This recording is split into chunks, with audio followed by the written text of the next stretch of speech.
which is a very important aspect.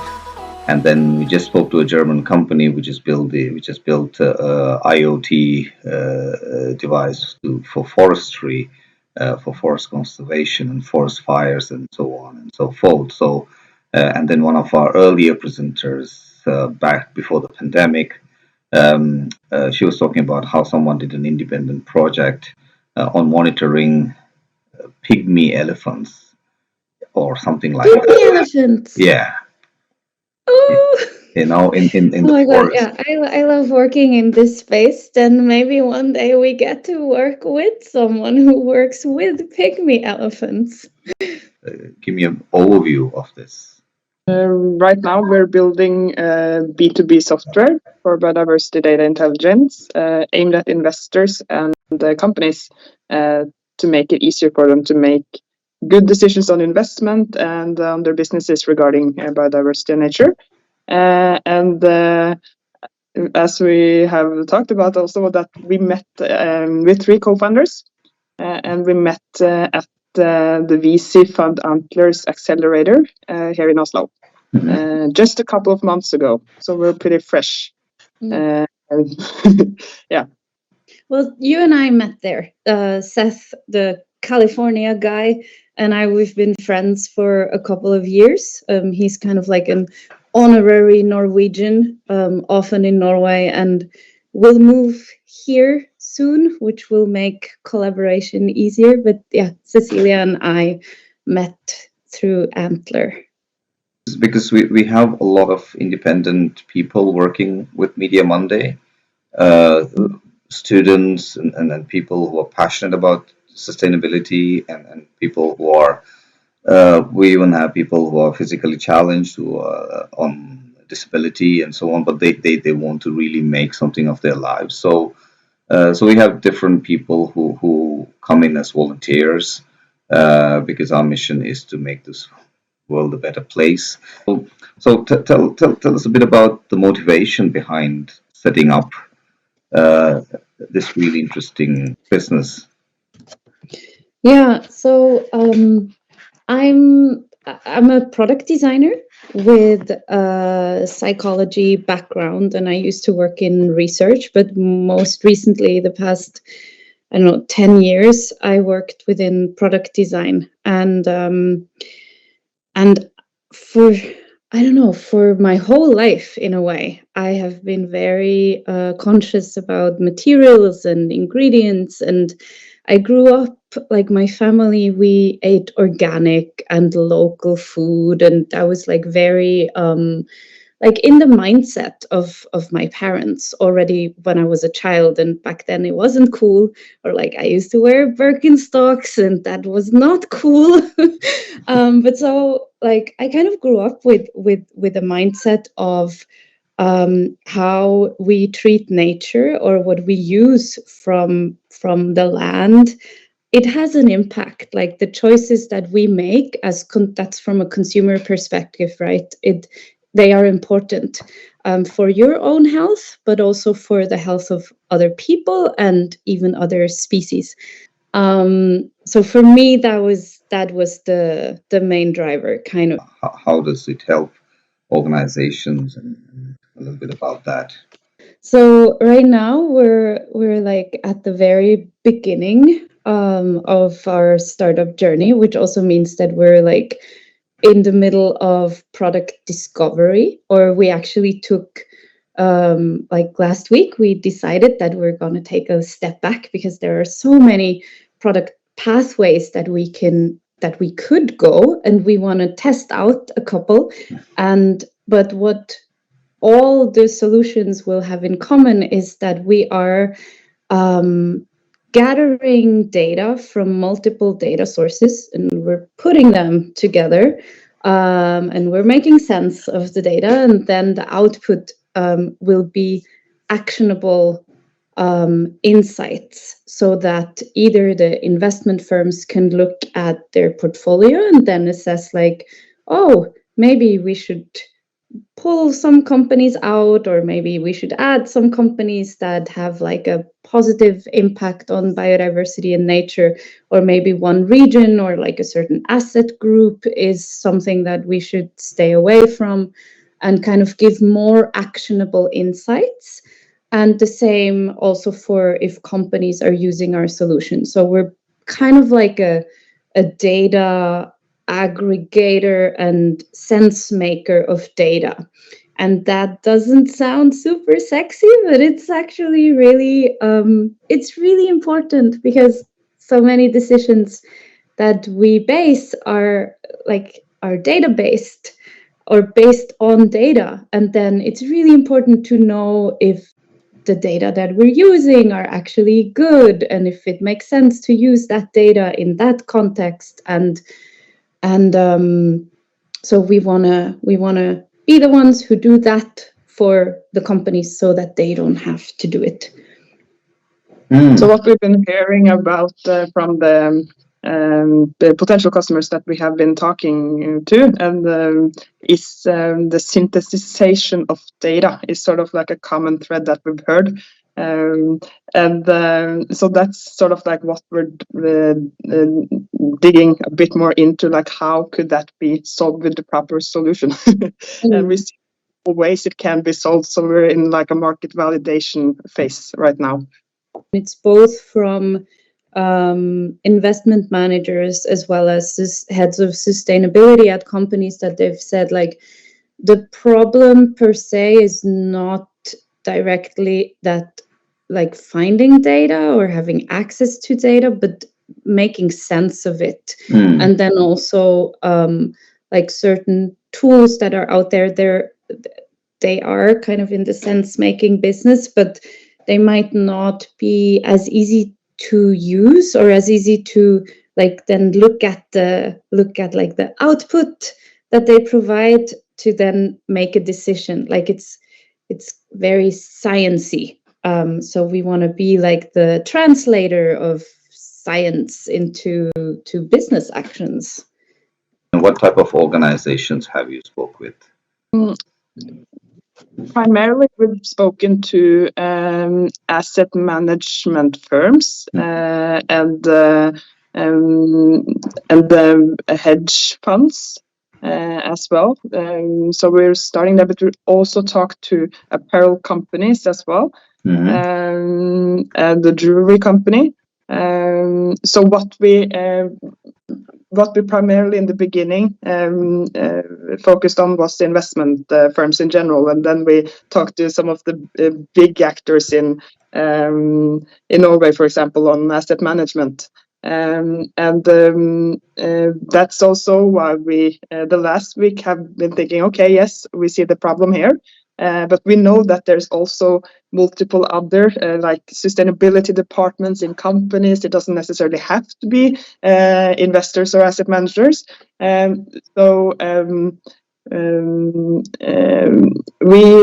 then we also turned a bit to sustainability departments and talked about them. And what we see that is interesting is that we hear some similarities, but we also hear some differences as well in what their problems are at the moment.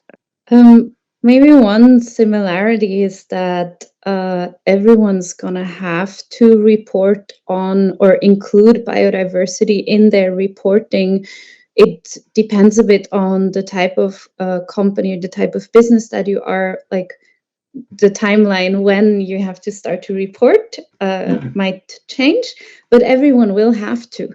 So that's kind of like the common thread that we see, that, and there's a big like difference between we've had conversations with financial institutions that are at the forefront and that already are like spending a lot of resources, time and money wise, in that space, in the biodiversity space, and then others that haven't even started the internal thought process about what does this mean for us, what will we have to do, and then also many who are like somewhere in the middle of that spectrum.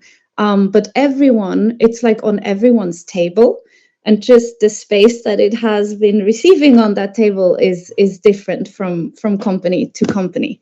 But it's definitely something that we also talked to multiple consulting companies, not only in Norway, but also in the UK and in the US. And they share the same kind of, like, a lot of clients are asking about biodiversity and the data landscape and the skills gap in-house. And so it's like, at least in Europe, it seems like the pain points are very similar.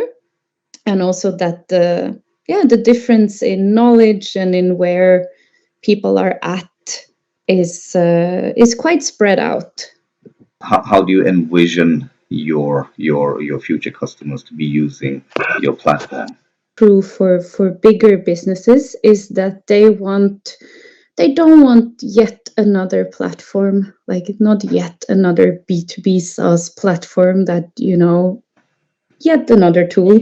So we have to meet them in their workflow, kind of meet them where they're at, which translated into tech speak, it's like one way that we're going to deliver our solution is via API.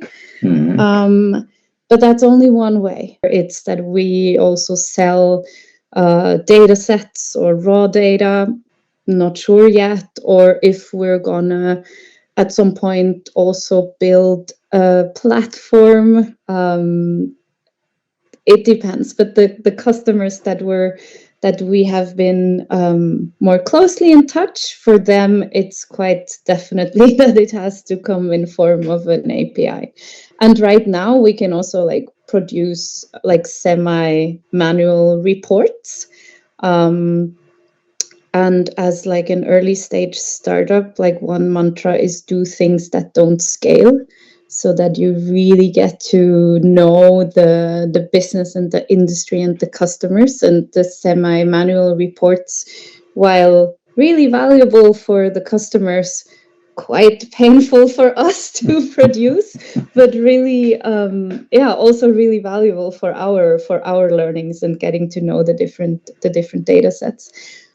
An understanding of interconnectedness, not only of factors within an ecosystem or within a biome, but also between ecosystems and biomes. Like, and that mapping, it doesn't really exist yet, or maybe it does and we haven't found it yet. That can be. And if it does, please reach out to us if someone is listening and is saying like, yeah, but we're working on that. But as far as we know, that doesn't exist. And it would be really cool if our tool at some point is able to kind of like map all different ecosystems and interdependencies between them. Like one specific case that we heard from a financial institution is that they know today the biodiversity risk in specific location. Like they know how much deforestation has happening there and there and there, and they also know where their companies or their operations are located. But to actually see like the connection between there, how are that location actually affecting biodiversity around a specific location, that's something that is a bit challenging. So the financial metrics on one side and the nature metrics on the other side, and how could we combine them in different locations? And since we also know that biodiversity is so location specific and dependent on that, that's I think a very cool thing that we would also like to solve going forward. Like creating a data structure that is living and context aware, so that, for instance, that the model, or like we're one solution path that we're taking is using a machine learning model that kind of figures out which factors are crucial or the most important for which ecosystem or for which biome or for which context, so that you know which data sources or data points that you absolutely need in order to make like a well-informed decisions, and which ones are maybe not that important. And that's not always the same. Like depending on where in the world you're at, it's not always the same, and the different factors should also not have the same weight. Like like water use, for instance, is less crucial in Bergen where it rains all the time compared to Marrakesh. And the model should be like intelligent enough to then adapt accordingly. And then also I was recently at a really cool panel debate, and unfortunately I don't remember the name of the woman who said something that I noted down because it's so true. She said that climate has no borders, yet we've been treating it as if it does, and we've been creating solutions as if climate has borders, but it doesn't. And so we kind of like, our long-term vision is kind of like maybe a borderless biodiversity positive business solution. I mean, social impact. Biodiversity in a way is the health of our planet, which is very, very, like, it's almost the same as the health of people. Like we depend on functioning, like we depend on pollinators to give us food. We depend on microbiomes in the soil to clean the waterways. We depend on fresh, like we depend so much on everything that the earth provides us. So, and our technology hopefully helps with taking action. And one thing is like raising the awareness and opening up the conversation from just emissions to, hey, there's something beyond emissions, and it's actually maybe not only equally important, but maybe more important, like advancements in technology that might lead to, you know, jobs disappearing or jobs changing, or certain groups having to adapt, and maybe society not leading up to or not supporting in a way that the adaptation can happen as fast as the change in technology. With our tool, we want to redirect financial flow, right? We want to say like, here's where the money should go because this actually has positive impact, and here is maybe where you should not put your money. But then what happens to the businesses where, so I think something has to happen there as well.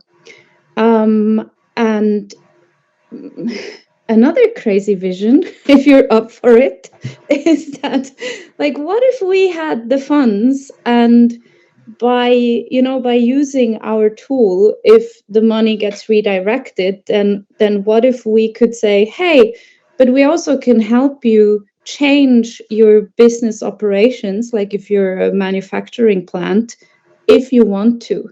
How do you feel the public and the private sector can work together? Like regulations, they are very, very useful, or can be, and they are like big drivers for large scale change. What happens if the regulations become so complex that it's going to be really, really hard for companies to work with them? We all have an iPhone, for example, or a phone, and it's actually a part of the problem. So I think this is like a huge change in every sector and in us as consumers as well.